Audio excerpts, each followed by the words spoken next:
Last ক্লাসে বলেছিলাম যে তোমাদেরকে কিছু প্রোগ্রাম দেখাবো ফাংশন এবং স্ট্রিং এর উপরে। কারণ আমরা হচ্ছে লাস্ট ক্লাসে ফাংশনের বেসিকটা মোটামুটি দেখেছি, প্লাস স্ট্রিংও দেখেছি যে কিভাবে আমরা স্ট্রিং ইউজ করি বা কিভাবে ডিক্লেয়ার করি।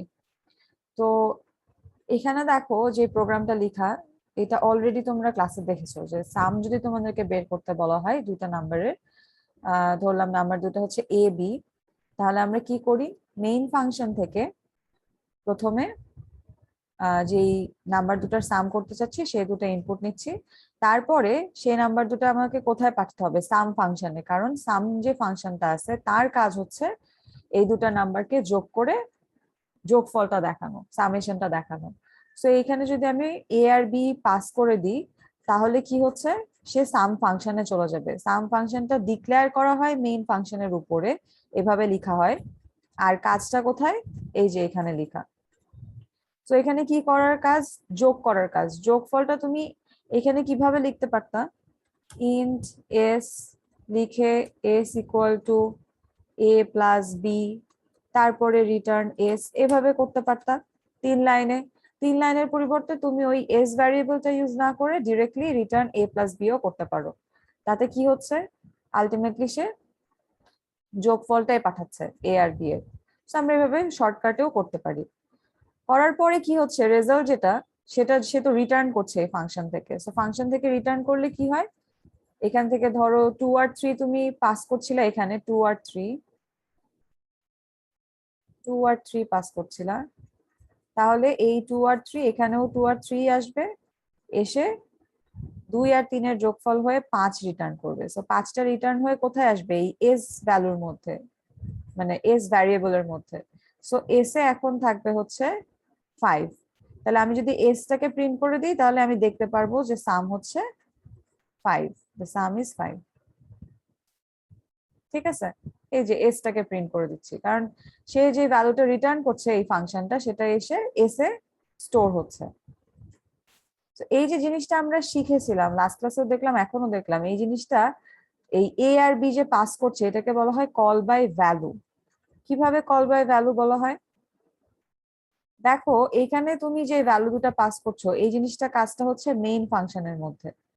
তাহলে আমি ধরলাম যে মেইন ফাংশনের মধ্যে যে এ আর বিটা আছে, এ বি, সেটা তো মেমোরিতে অবশ্যই একটা কি ব্লক তৈরি করবে, যে মেমোরির যে জায়গাটাতে সে তার ভ্যালুটা রাখবে, মেমোরিতে একটা স্পেস থাকবে তার জন্য, বি এর জন্য একটা স্পেস থাকবে। প্রত্যেকটা ভ্যারিয়েবলের জন্যই একটা মেমোরিতে স্পেস ক্রিয়েট হয়। আবার কি আছে, এস আছে, এস এর জন্য একটা স্পেস ক্রিয়েট হবে। আরেকটা আছে সামের মধ্যে। সামের মধ্যে কোথায় একটু দেখি, এই যে এই যে সাম, সাম ফাংশন মেইন একটা ফাংশন, সাম একটা ফাংশন, আমরা সবাই জানি দুইটাই ফাংশন। তাহলে সাম যে ফাংশনটা, সেই ফাংশনটার মধ্যে এ আর বি আছে, তাই না, এই যে এটা এ বি, যদিও নাম সেম কিন্তু ভ্যারিয়েবল দুটো কিন্তু আলাদা। এখানেও মেমোরিতে সামের জন্য সামের এ আর বি এর জন্য স্পেস ক্রিয়েট করবে। তাহলে দেখো এই স্পেস আর এই স্পেস কিন্তু সেম না, এটা মেমোরির এক জায়গায় তৈরি করলো আর এটা মেমোরির আরেক জায়গায় তৈরি করলো। তাহলে নাম যদিও ভ্যারিয়েবলের সেম, কিন্তু সেম স্পেসে কিন্তু সে থাকছে না। আরেকটা কি, যখন তুমি এ আর বি কিবোর্ডে ইনপুট দিচ্ছ, এই লাইনটা থেকে 2 আর 3 ইনপুট দিচ্ছ, তখন মেমোরিতে এ তে 2 আর বি তে 3 সে স্টোর করে রাখছে। আচ্ছা, এরপর কি, দেখো যখন ওখানে এইখানে 2 3 রাখছে মেমোরির মেইন ফাংশনের মধ্যে এই জায়গাটাতে, তাহলে কি সামের এ আর বি এর মধ্যেও 2 আর 3 চলে আসছে? না, পরে আসছে। যখন তুমি এটাকে পাস করছো, এই ফাংশনটাকে, সাম ফাংশনটাকে কল করছো, এখান থেকে আমরা জানি কল করি কিভাবে, জাস্ট ফাংশন নেমটা লিখি আর প্যারামিটার লিখে দিই। যখন কল করছো তখন সে ভ্যালুটাকে পাস করে দিচ্ছে এইখানে। সো তখন এই যে বলছি না কল বাই ভ্যালু, ভ্যালু দিয়ে কল করা, এই যে এটাকে বলা হচ্ছে কল বাই ভ্যালু। তখন কি হচ্ছে, যখন কল করছে এই যে 2 আর 3 স্টোর ছিল, সেইটা এখন সামের এর 2 তে আর সামের বি এর বিতে 3 আর সামের এ তে 2 এভাবে পাস করে দিবে এবং স্টোর করে দিবে। সো আরেকটু যদি আমি মানে ক্লিয়ার করি, মেইনের এ এর অ্যাড্রেস ধরো মেমোরিতে 1201 আর বি এর জন্য হচ্ছে 1202, যেখানে সে রেখে দিচ্ছে মেমোরি সেই জায়গা দুটার আমি অ্যাড্রেস বললাম আর কি, ধরলাম এটা যে 1201 1202। আর সামের জন্য 1303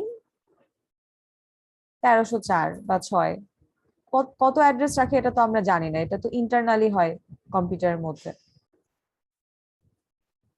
ঠিক আছে, এটা থেকেও আমরা বুঝতে পারলাম যে এই ভ্যারিয়েবল গুলা কিন্তু নাম সেম হলেও একই জিনিস না।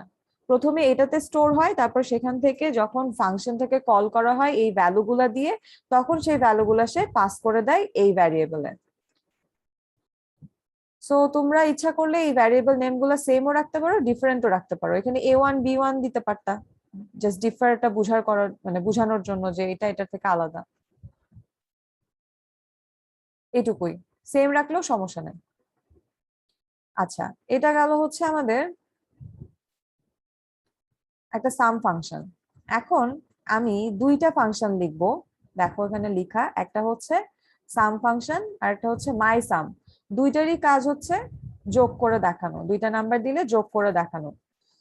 সো ফাংশনের যদি পার্ট বলি যে একটা ফাংশনের কতগুলা পার্ট আছে, তাহলে আমরা কি জানি? চারটা পার্ট। একটা হচ্ছে ফাংশনের রিটার্ন টাইপ, ফাংশনটা কি টাইপের ডেটা রিটার্ন করছে। আগেরটাতে কি ছিল? কি টাইপের ডেটা রিটার্ন করছিল? ইন্টিজার, তাই না? এ আর বি যোগ করে যে সামটা দিচ্ছিল, মানে সামেশনটা দিচ্ছিল, রেজাল্টটা, সেটা কিন্তু একটা ইন্টিজার ছিল। সো সেটা এই জন্য রিটার্ন টাইপ ছিল ইন্টিজার, এখানেও প্লাস এইখানেও। এখানে খেয়াল করে দেখো, এই সামেশনটা একটা ইন্টিজার টাইপ রিটার্ন করছে, কিন্তু এটা কিন্তু কোনো ইন্টিজার টাইপ রিটার্ন করছে না, কিছুই রিটার্ন করছে না, সেজন্য ভয়েড। ভয়েড না লিখলেও হয়, ভয়েড না লিখলেও হতো, বাট লিখে দেওয়া ভালো, স্ট্যান্ডার্ড। তাহলে ফাংশনের একটা একটা হচ্ছে পার্ট রিটার্ন টাইপ, সে কি রিটার্ন করছে, কোন ডেটা রিটার্ন করছে। একটা পার্ট হচ্ছে যে নেম ফাংশনের, আরেকটা হচ্ছে আর্গুমেন্ট বা প্যারামিটার লিস্ট, কি কি পাস করা হচ্ছে ফাংশনটাতে, কি কি দেওয়া হচ্ছে, তাকে কি ভ্যালু দেওয়া হচ্ছে। আর একটা হচ্ছে ফাংশনের বডি, সেটা কোনটা? এই যে এইটাকু ফাংশন যে কাজটা করে সেটা আমরা ফাংশনের বডিতে লিখি, যেমন ওর কাজ যোগ করা, এই যে যোগ করে দিচ্ছে। সো এইটা ছিল হচ্ছে ফাংশনের পার্ট কয়টা, চারটা পার্ট। এখন আমি যদি বলি যে ফাংশনের কয়টা টাইপ, এটাও আমরা ক্লাসে দেখে এসেছি, চারটা টাইপ। একটাতে হতে পারে আর্গুমেন্ট আছে এবং রিটার্ন টাইপ আছে, একটা হতে পারে আর্গুমেন্ট আছে রিটার্ন টাইপ নাই, যেমন হচ্ছে এইটা পরেরটাই। আরেকটা হচ্ছে আর্গুমেন্টও নাই রিটার্ন টাইপও নাই, আরেকটা আর্গুমেন্টও আছে রিটার্ন টাইপও আছে। আচ্ছা, আমরা লিখে ফেলি তাহলে সুবিধা হয়।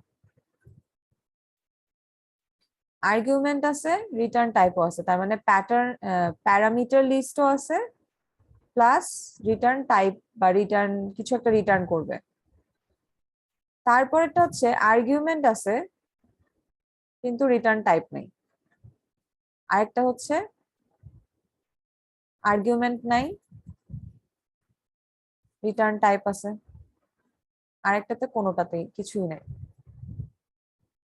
সো এইটা হচ্ছে এইটা আর্গুমেন্ট রিটার্ন টাইপ দুটাই আছে, এটা হচ্ছে আর্গুমেন্ট আছে রিটার্ন টাইপ নাই, সো এইটা।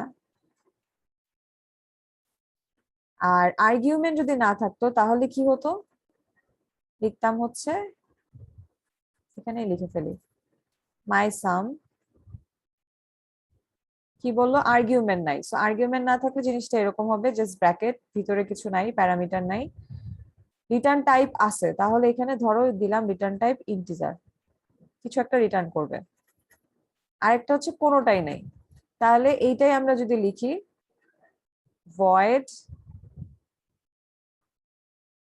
মাইসাম, মাইসাম করল যেটা, এটা প্রত্যেকটা ফাংশনেরই কাজ কিন্তু নাম্বার দুইটা যোগ করে দেওয়া। এই যে, তো কি হলো এগুলাতে চারটা টাইপ দেখালাম, প্রত্যেকটা ফাংশনেরই কাজ দুইটা নাম্বার দিলে যোগ করে দেওয়া। এখন তোমাদের কাজ হবে এই দুটা লিখে ফেলা, এই দুটা কিভাবে কাজ করে দেখবা। আমি দুইটা অলরেডি দেখিয়ে ফেলেছি, ফার্স্টের দুই টাইপ, পরের দুটা তোমরা দেখবা কিভাবে কাজ করে। এই ইন্টিজার মাইসাম একটা ফাংশন লিখবা, আর একটা ভয়েড মাইসাম ফাংশন লিখবা, লিখে দেখবা যে এই দুটা থেকে তুমি যোগ করে যোগফল দেখাতে পারছো কিনা। যদি না পারো আমাকে নেক্সট ক্লাসে বলবা, আমি হয় নিজে দেখাই দিব, আর না হয় হচ্ছে তোমাদেরটাই চেক করে দিব কি কি এরর আছে। কিন্তু অবশ্যই সবাই চেষ্টা করবা এই দুটা কিভাবে লেখা যায় সেটা দেখা। আচ্ছা, তাহলে এই টাইপ দুটা দেখি। সো এই টাইপ দুটার মধ্যে কি করছি, প্রথমে মেইন ফাংশনে দুইটা ভ্যারিয়েবলে দুইটা ভ্যালু নিচ্ছি, সেই দুটাকে পাস করে দিচ্ছি দুইটা ফাংশনে। সো সাম ফাংশনটা যেহেতু রিটার্ন টাইপ আছে, তাহলে সে কিছু একটা রিটার্ন করবে এবং সেটাকে আমাদেরকে একটা ভ্যারিয়েবলে রেখে প্রিন্ট করে দেখাতে হবে। কিন্তু মাইসাম ফাংশনটাতে কিন্তু কোনো কিছু রিটার্ন করে না, ভয়েড। তাহলে আমাদের রিটার্ন যেহেতু করছে না, তাহলে এখানে কিছু লেখারও দরকার নাই, মানে যে রিটার্ন করে কোনো জায়গায় রাখার দরকার নাই। যেমন এখানে 5 রিটার্ন করছিল সামেশন, সেটা S1 এ রেখে প্রিন্ট করছে, কিন্তু এখানে তো কিছু রিটার্নই করছে না। তাহলে আমি আর কোথায় রাখবো, কোনো কিছুতে রাখার দরকার নাই, শুধু ফাংশনটা কল করে দিলেই হবে। তাতে কি হবে, প্রথমে দেখো যখন সাম ফাংশনটা কল হবে, সাম ফাংশন হচ্ছে এইটা, সে কল করলো, সাম ফাংশনে আসলো, সাম ফাংশনে ধরো 2 আর 3 দিলাম এখানে, তাহলে 2 আর 3 এখানে পাস হয়ে গেল, এই যে কল বাই ভ্যালু, এখানে 2 3 যোগ হয়ে রিটার্ন করলো 5, 5টা চলে আসলো S1 এর মধ্যে। সো 5 থাকলো এখন S1 এর মধ্যে। ওকে, এরপরে কি করলো, এরপরের কাজটা, এটা হচ্ছে এই লাইনের কাজটা হলো। এরপরে বললো যে মাই সাম এবি। তো মাই সাম ফাংশনটা কল হলো, মাই সাম ফাংশন কোথায়, এই যে এটা, এখানে এসে কি করলো, এখানেও তো সে 2 আর 3 পাস করবে তাই না, 2 and 3 পাস করলো, করার পরে ভ্যালু দুটো চলে আসলো এইখানে মাই সামের এখানে, এখানে দিল 2 3। তাহলে এখানে কি হচ্ছে, সামেশনটা 5, 5টা সে এখানে প্রিন্ট করে দিবে যে the sum from my sum function is 2 plus 3 5, print করে দিল। এটা কিন্তু প্রিন্ট হয়ে গেল। এবার কি হবে, আবার ব্যাক করবে উপরে, এইটুকুর কাজ শেষ, মাই সাম ফাংশনের কাজ শেষ। যখনই ফাংশনের কাজ শেষ হয়ে যায়, সে ব্যাক করে কোথায় চলে আসে, মেইন ফাংশনে। সো মাই ফাংশনের মাই সামের কাজ শেষ, এবার সে প্রিন্ট করবে the some from some function is কি S1, যেটা ছিল 5। এখন সে 5 প্রিন্ট করবে এইখানটাতে। তাহলে আমরা বুঝতে পারছি কোনটার কাজ কোথায় আগে হচ্ছে। সাম ফাংশনটা কল হচ্ছে আগে, কিন্তু তার রেজাল্টটা প্রিন্ট হচ্ছে পরে। আগে মাই সামেরটা প্রিন্ট হচ্ছে, একটু দেখি রান করে।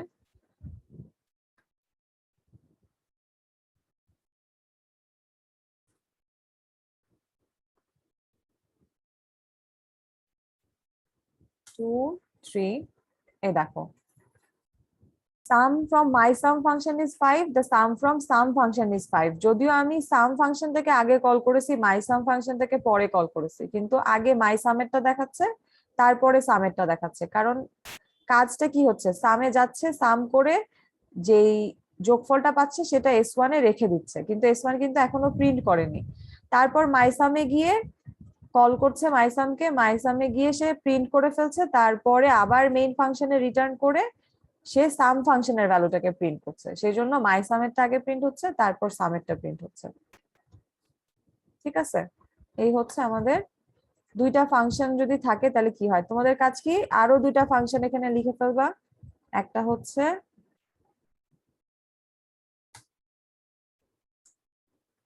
এটা একটা, আরেকটা হচ্ছে শুধু মাই সাম, ভয়েড।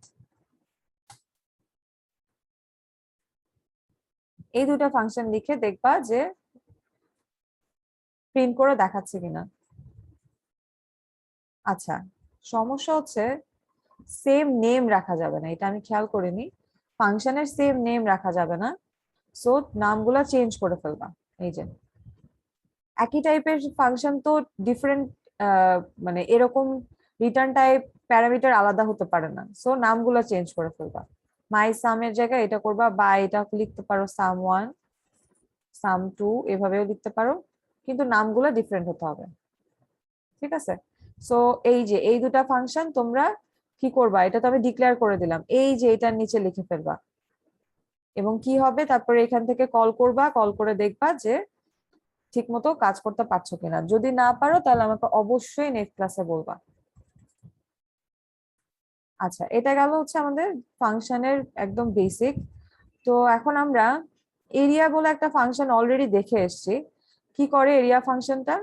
মেইন ফাংশন থেকে আমরা বেজ আর হাইট পাঠিয়ে দিই এই ট্রায়াঙ্গেলের, যদি আমি একটা এরিয়া বের করতে চাই, একটা যে কোনো ট্রায়াঙ্গেলের এরিয়া। সো বেজ আর হাইটটা আমি পাঠিয়ে দিচ্ছি এরিয়া ফাংশনে। তারপর এরিয়া ফাংশন যদি কল করি চলে যাবে এরিয়া ফাংশন এই যে এখানে। সো বেজ আর height half into base into height হচ্ছে ট্রায়াঙ্গেলের এরিয়া। সেইটার রেজাল্টটা সে রিটার্ন করবে। রিটার্ন যেহেতু ফ্লোটিং টাইপ রিটার্ন করবে, তাই না? দেখো রেজাল্টটা একটা ফ্লোটিং টাইপ হবে, আমরা জানি ফ্লোটিং পয়েন্ট নাম্বার। সো কি হচ্ছে, সে রিটার্ন করছে যেটা, সেই রিটার্ন টাইপটাই দেখো এরিয়া কিন্তু রিটার্ন করছে ফ্লোটিং পয়েন্ট নাম্বার, সেজন্য ফ্লোট লেখা। এবং প্যারামিটার যেগুলা বিএইচ, এগুলাও কিন্তু এক একটা ফ্লোটিং পয়েন্ট নাম্বার, সেই জন্য প্যারামিটারের মধ্যেও লেখা ফ্লোট বি ফ্লোট এইচ। তো এরিয়া যেটা আসবে সেটা রিটার্ন করবে, রিটার্ন করে কোথায় চলে আসবে, সেই ভ্যালুটা এ এর মধ্যে। এবং এটাকে প্রিন্ট করে দিলে আমরা পেয়ে যাব ট্রায়াঙ্গেলের এরিয়া।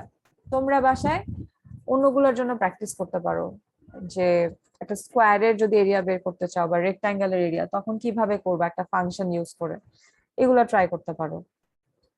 এরপর আমরা চলে যাব পাওয়ার বলে একটা ফাংশনে। পাওয়ারের কাজ কি? বেস থাকে, এক্সপোনেন্ট থাকে, বের করে দেয় যে এটার পাওয়ার যদি এটা হয় তাহলে টোটাল কত হয়। সো 2 টু দি পাওয়ার 3 মানে হচ্ছে 8। তাহলে এই কাজটা কিভাবে করা যায় ফাংশন দিয়ে আমরা দেখবো এখন। তো প্রথমে হচ্ছে আমি দুইটা ভ্যালু নিচ্ছি, এ আর বি। এটা হচ্ছে আমাদের এখানে পাওয়ারের বেজ, এই যে পাওয়ারের বেজ, আর বিটা হচ্ছে এক্সপোনেন্ট। ঠিক আছে? সো এটা যদি 2 হয়, এটা যদি বিটা যদি 3 হয়, তাহলে 2 টু দি পাওয়ার 3 8 রিটার্ন করবে, রেজাল্টে 8 আসবে আর কি। ফাংশন দিতে চলে যায়, এই যে আমাদের পাওয়ার ফাংশন, বেজ আছে এক্সপোনেন্ট আছে, এখান থেকে রেজাল্টটা দিবে পাওয়ারের। এখন এই কাজটা যেভাবে হয়েছে সেটার আগে দেখো, কেউ খেয়াল করেছো কিনা, আমরা সবসময় মেইন ফাংশনের উপরে যে ফাংশনটা আমরা ইউজার ডিফাইন্ড ফাংশন লিখি, সেই ফাংশনটা ডিক্লেয়ার করে রাখি এবং পুরাটা লিখি হচ্ছে মেইনের নিচে। তো কেউ যদি এইভাবে করতে যাও, যেখানে ডিক্লেয়ার করছো সেখানেই লিখে ফেলবা, সেটাও করতে পারো। সেটার এক্সাম্পলটাই এটা। দেখো ফাংশনটা ডিক্লেয়ার করার পরে বডিটাও এখানেই দেওয়া, সেক্ষেত্রে কিন্তু অবশ্যই এখানে আবার কোলন সেমিকোলন দিও না, তাহলে কাজ করবে না, এরর দিবে। যখন তুমি ডিক্লেয়ার করে বডিটাও লিখে ফেলো, তখন আর কোলন দিতে হয় না, কোলন মানে ডিক্লেয়ার করছো। তো তখন একবারেই সেকেন্ড ব্র্যাকেট দিয়ে লিখে ফেলবা ফাংশনটা। তাহলে ফাংশনের এখানে কি দিয়ে কি, আমাদের কাজটা কি, 2 টু দি পাওয়ার 3 ক্যালকুলেট করা, তাই তো? তাহলে আমরা যেটা করতে পারি, এখানে একটা বেজ দিচ্ছি, বেজ হচ্ছে আমাদের 2, এক্সপোনেন্ট হচ্ছে 3। কিভাবে কাজ করছে? প্রথমে রেজাল্ট বলে একটা ভ্যারিয়েবলে 1 রাখলাম। আচ্ছা, এখন লুপ চলছে, ওয়াইল লুপ। সো লুপটা কতক্ষণ চলবে? যতক্ষণ এক্সপোনেন্ট 0 না হয়। এক্সপোনেন্ট এখানে কত? 3। তাহলে 3 যতক্ষণ না 0 হবে ততক্ষণ কাজটা চলবে, এবং প্রত্যেক লুপ যখন একবার এক্সিকিউট হবে, শেষ হবে, তখন এক্সপোনেন্ট 1 করে কমবে। সো বেসিক্যালি এটা হবে 3 2 1, 1 করে কমবে। রেজাল্ট যেটা, সেটা হচ্ছে রেজাল্ট ইনটু বেজ করছি আমরা। আচ্ছা, সো ফার্স্টে আসো, লুপ যখন স্টার্ট হচ্ছে তখন রেজাল্ট ইনটু বেজ। সো রেজাল্টে এখন আছে 1, বেজে আছে 2, সো 1 ইনটু 2, রেজাল্টে তাহলে এখন কত থাকলো? 2 ইনটু 1 2। এক্সপোনেন্টের ভ্যালু 1 কমলো। এখন এক্সপোনেন্টের ভ্যালু কত হলো? আচ্ছা, আগে 3 ছিল, এখন 3 থেকে 1 মাইনাস হয়ে 2 হলো। এবার রেজাল্ট ইনটু বেজ, রেজাল্টে এখন কত আছে? 2। বেজে এখন কত আছে? 2। সো 2 ইনটু 2 কত হলো? 4। তাহলে রেজাল্টে এখন থাকলো 4, এবং এক্সপোনেন্ট এখন কমবে, 2 থেকে হবে 1। এখন রেজাল্টে কত আছে? 4, এই যে 4, বেজে 2, তাহলে 4 2 8, রেজাল্টে এখন 8 থাকলো। এবার এক্সপোনেন্ট মাইনাস হয়ে 0 হলো। এই যে যখনই 0 হয়ে যাবে তখন কিন্তু লুপটা ব্রেক হয়ে যাবে। লেখা ছিল এক্সপোনেন্ট যতক্ষণ না 0 হবে ততক্ষণ পর্যন্ত কাজটা হবে, ইজ নট ইকুয়াল টু 0 ততক্ষণ পর্যন্ত লুপের কাজ হবে। কখন লুপ ব্রেক করবে? যখন ইকুয়াল টু 0 হয়ে যাবে। এই যে 0 হয়ে গেল, এখন আর লুপের কাজ হবে না, লুপ ব্রেক করে চলে আসবে এই লাইনটাতে এবং রেজাল্ট রিটার্ন করবে। রেজাল্টের ভ্যালু কত এখন? 8। তাহলে 8 রিটার্ন করলো। কোথায় রিটার্ন করবে? এই যে এখানে। কারণ আমি এ আর বি পাস করছিলাম call by value, a pass করছিলাম 2 এবং বি পাস করছিলাম 3। এতে কি হচ্ছিল? এক্সপোনেন্ট এসেছিল, বেজ এসেছিল 2, এক্সপোনেন্ট এসেছিল 3। সিরিয়ালটা মেনটেন করো, তুমি এখান থেকে যেভাবে যা পাস করবা সে কিন্তু তাই পাবে। তুমি যদি এখান থেকে 3 2 লিখতা তাহলে কিন্তু 3 টু দি পাওয়ার 2 হতো। ঠিক আছে, এটা খেয়াল করো। তো 2 3 পাস করলা, সে হচ্ছে 2 টু দি পাওয়ার 3 করে তোমাকে রেজাল্টটা রিটার্ন করলো এই যে এই লাইন থেকে। সো 8 রিটার্ন করলো। এখানে আরইএস এর মধ্যে এখন চলে এসছে 8 8 এসছে। তাহলে এখন রেজাল্টে কি হবে? এ এর ভ্যালু হচ্ছে 2, 2 to the power 3 is result কত? 8। রান করলে দেখবা, এটা লিখে রান করবা, দেখবা যে এটাই আসবে। এবং এটা যে কোনো কিছুর পাওয়ার তুমি বের করতে পারবা, 4 to the power 16, 100 to the পাওয়ার 14, এরকম করে যা তুমি ইচ্ছা তুমি এখান থেকে এই পাওয়ার ফাংশনটা ইউজ করে পাওয়ারটা ক্যালকুলেট করতে পারবা। এখন এটা তো একটা ফাংশন ছিল আমাদের, এরকম পাওয়ার ফাংশন এবং কিছু ফাংশন অ্যাকচুয়ালি লেখা থাকে কোথায়? ম্যাথ ডট এইচ এর মধ্যে। সেই ফাংশন গুলাকে আমরা বলি লাইব্রেরি ফাংশন, কারণ সে হচ্ছে এরকম লাইব্রেরি যে ফাংশন, মানে লাইব্রেরি যে থাকে, হেডার ফাইল গুলো থাকে, সেই ফাইল গুলাতে তাদেরকে অলরেডি লিখে রাখা আছে। এই যে যে জিনিসটা আমরা এইমাত্র লিখলাম, এই কাজটা, এই জিনিসটাই লিখা আছে ওই ফাইলটার মধ্যে, এই ম্যাথ ফাইলটার মধ্যে। তো তুমি জাস্ট কল করলেই হয়ে যাবে। এই এই পি ও ডাব্লিউ ফাংশনটাই মানে লিখা আছে ওইখানটাতে, এই জায়গাটাতে, এই ফাইলটার মধ্যে অলরেডি লেখা থাকে। ফাইল আমরা চিনি, এই যে এটাও তো একটা ফাইল, এই যে এখান থেকে আমরা নিউ ফাইল ক্রিয়েট করি না, ডট সি একটা ফাইল ক্রিয়েট করি, এগুলা এই যে এমটি ফাইল, এরকম ফাইল। সো সেখানে অলরেডি জিনিসটা লেখা আছে। তোমার কাজ কি? তোমার কাজ শুধুমাত্র ফাংশনটাকে কল করবা এবং তোমাকে আউটপুট সাথে সাথে দেখাবে।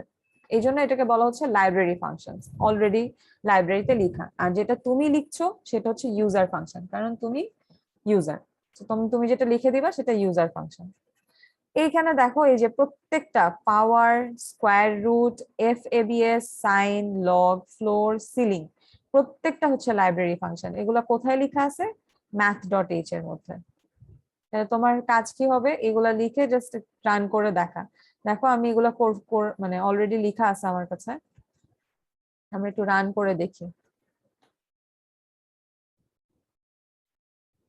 আমাকে ভ্যালু দিতে বলছে, 3টা ভ্যালু দিই। ধরো এ এর ভ্যালু দিচ্ছি, বি এর ভ্যালু দিচ্ছি, আচ্ছা এ দি 4, বি দি 2, আর সি দিলাম হচ্ছে 4.3। তাহলে 4 টু দি পাওয়ার 2 হচ্ছে 16। ঠিক আছে, এটা হচ্ছে এই ফাংশনটার কাজ। স্কোয়ার রুট অফ 4 হচ্ছে 2, ঠিক আছে, এই ফাংশনটা করলো। অ্যাবসলিউট অফ 4.30 হচ্ছে 4, এই যে এফ এবিসি এর কাজ এটা। সাইন করতে চাইলে 4 এর, সেটা হচ্ছে এই যে সাইন ফাংশন। লগ করতে চাইলে লগ, ফ্লোর করতে চাইলে এই যে ফ্লোর, এন্ড সিলিং যদি করি এটা 5 হয়, এই যে সিল ফাংশন। তো ফাংশন নেম গুলো আমাদেরকে জানতে হবে, যে কোন ফাংশন কল করলে কি করতে পারবো। লগ 10 করা যাবে, ট্যান, কস, কট, যে কোনো কিছু করা যাবে। ঠিক আছে, আরো অনেক ম্যাথ ডট এইচ এর মধ্যে অনেকগুলা ফাংশন আছে, করে করে দেখতে পারো। আচ্ছা, এটা ছিল আমাদের সব ফাংশনের কাজ। আমরা এরপরে স্ট্রিং এ যাব।